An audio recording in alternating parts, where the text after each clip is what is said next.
बिस्मिल्लाहिर्रहमानिर्रहीम। P T I के अहम तरीन रहनुमा शहबाज गिल साहब को जेल से तशवीशनाक हालत में अस्पताल ले जाया गया है, जबकि तहरीक इंसाफ के कुछ लोगों का कहना यह है कि जेल के अंदर शहबाज गिल साहब के ऊपर तशद्दुद किया गया, उनको मारा गया, जिसकी वजह से उनकी तबीयत अब बिगड़ चुकी है, तो उनको अस्पताल ले जाया जा रहा है।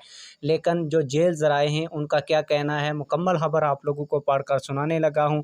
शहबाज गिल की हालत बिगड़ गई, सांस लेने में दुश्वारी। शहबाज गिल को DHQ अस्पताल मुंतकिल करने का फैसला। ज़राए ने दावा किया है कि इन्हें DHQ अस्पताल के ICU वार्ड मुंतकिल किया जाएगा।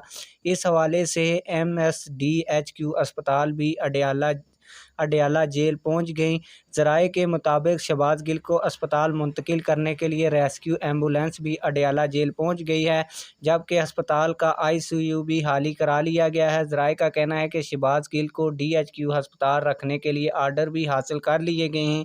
बताया गया है कि PTI रहनुमा को सांस लेने में दुश्वारी का सामना है, जबकि PTI के जो कायदीन हैं और बाकी जो लोग हैं उनका कहना यही है कि आज शहबाज गिल साहब का जो 2 रोज़ा जिस्मानी रिमांड मंजूर हुआ था, तो इसके बाद पुलिस ने उनके ऊपर तशद्दुद किया, जिसकी वजह से उनकी ये हालत होगी। लेकिन जब मज़ीद ये बात खुलेगी तो पता चलेगा कि आया तशद्दुद हुआ या वैसे उनको सांस की प्रॉब्लम हुई है। आप लोगों की इस हवाले से क्या राय है, कमेंट सेक्शन में अपनी राय का ज़रूर इजहार फरमाएँ।